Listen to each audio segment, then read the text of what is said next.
comment s'est passée cette coupure? Quels ont été les axes de travail pendant le stage? D'abord, je crois que la coupure de 10 jours il nous a fait de bien. On a repris un peu la prépa ici avant de partir. Rugbystiquement, il n'y a pas de grandes révolutions dans notre rugby. Il y a quelques ajustements, quelques évolutions, mais sans changer. Donc ces derniers temps, il a plutôt bien marché. En attaque et en défense, il y a eu des rajustements parce qu'on a pris pas mal de points ces derniers temps. Vraiment, il a identifié les axes de travail, on s'est fixé sur ça.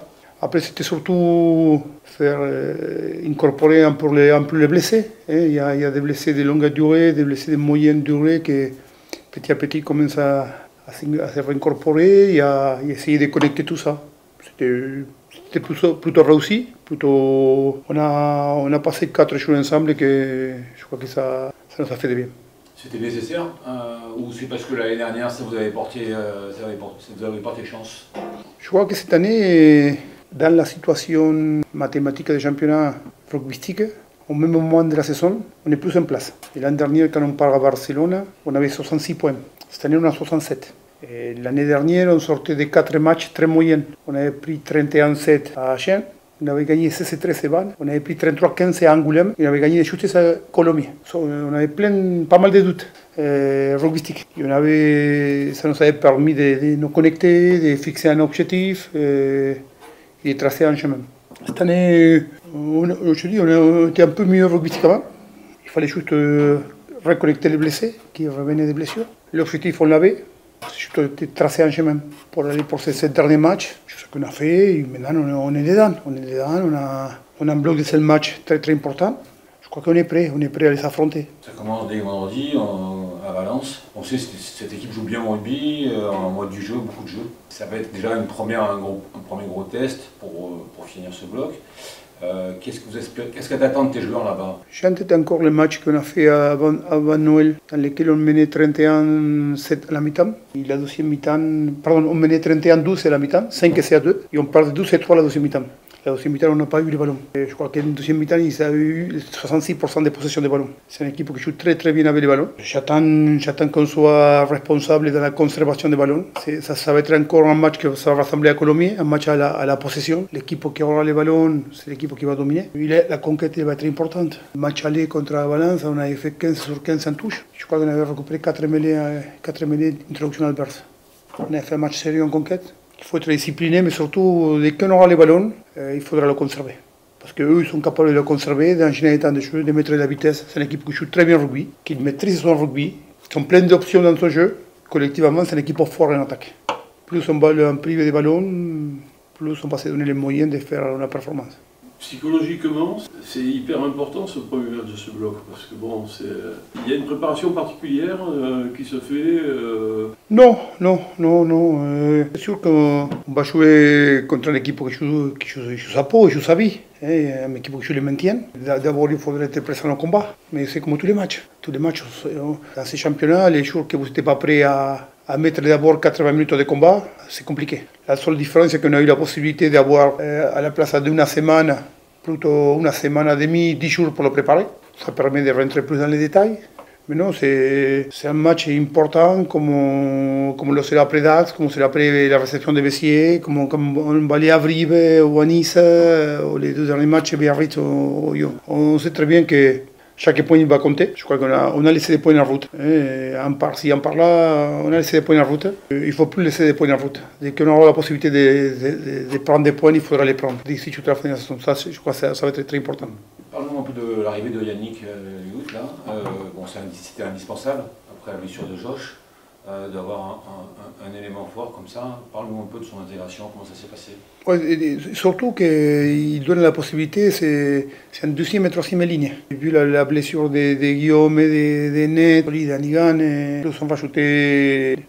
Il n'a pas encore repris chez l'homme du four, il n'est pas loin, mais il manquait quelques jours. C'était important de trouver un joueur, mais comme on avait échangé avec les coachs, avec les présidents, on ne voulait pas un joueur pour faire le nombre. On voulait un joueur qui donne une plus-value.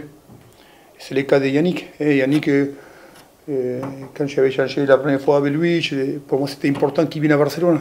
Vivre ces 4 jours ensemble pour son intégration, ça l'a aidé à l'intégration, chose que c'est réussi. C'est très très bien intégré. Et son rugby, ses qualités de combattant, je ne vais pas les découvrir. Et il a de l'école de Toulouse, il a des mains. On dirait que c'est un joueur de plus dans l'effectif. Ça se passe très bien. Certainement aussi parce qu'il y a le fait qu'il connaissait Paul Mallet, Yann Bovila, Bani Balou. C'était encore plus simple son intégration. On est très rassuré pour les joueurs et pour son intégration. Tu es plus dans l'optique de le faire jouer sur un poste de deuxième ligne ou sur un poste de troisième ligne? Quand on échangeait sur ça, un des premiers points de notre conversation, pour moi aujourd'hui la différence entre 4 et 7, c'est la mêlée. Il y a un match comme contre la Colombie qu'on a eu 3 mêlées pour nous dans tous les matchs. Il y a pas la grande différence, c'est soit il joue dans les couloirs, soit il joue au milieu du terrain. Il a la vitesse et les mains pour jouer dans les couloirs, il a les combats et l'agressivité pour jouer au milieu du terrain. Ça va, des matchs, il va être plutôt en troisième ligne, et des matchs, ça sera plutôt en deuxième ligne. Mais c'est une chance pour nous d'avoir un joueur polyvalent aux deux postes. Un garçon comme ça qui arrive d'un club où le coach ne le comptait pas sur lui, hein, il ne faut pas se leurrer, il a très peu joué. C'est un plus ou psychologiquement là aussi il faut qu'il travaille pour intégrer le combat au quotidien, enfin. Non, mais je crois que déjà, c'est un joueur qui aime la gagne. C'est un joueur qui, naturellement, il a les combats. Quand j'ai échangé avec Pierre Mignoni, il m'a dit qu'il fait une super saison. Après, à Toulon, il y a la concurrence, il y a beaucoup de joueurs et parfois, il faut faire des choix, les coachs. J'étais très rassuré pour les mots de Pierre. J'étais rassuré pour la motivation qu'il avait pour nous rejoindre. Après, un joueur de rugby, quand vous entrez la semaine et vous ne jouez pas les week-ends, c'est très frustrant. Lui, là, il avait vraiment envie de retrouver le terrain, de mettre un maillot, de transpirer en vestiaire. Et je crois qu'il est prêt à tout donner pour nous. Et c'est très bien. Est-ce que c'est pas un casse-tête pour toi, là, en ce moment, d'écrire les 23 sur une feuille avant un match? C'est un bon casse-tête. Mais d'abord, je crois que le retour de certains blessés, ça nous a permis de hausser le niveau d'entraînement. Tout à l'heure, on parlait que la qualité d'entraînement, on se sent bien dans l'entraînement. Mais aussi, c'est parce que la qualité des joueurs. Aujourd'hui, on a un effectif, pas au complet, mais de qualité. On est à 35, 36, 37 joueurs. Et ça change tout, ça change la donne. Ça permet d'élever les niveaux. Comme on disait la dernière fois, quand il n'y a pas cette émulation au poste, l'émulation au poste, ça permet à chacun de donner plus 10% pour aller chercher la place. Quand il n'y a pas cette émulation, je donne moins 10, parce que je suis sûr de jouer. À sortie, il y a 20% d'écart. Et ces 20% d'écart, à beaucoup de postes, on est en train de le faire jouer. Et c'est très bien. C'est très bien. Je préfère avoir les bons casse-têtes que les mauvais casse-têtes dans les compos d'équipe.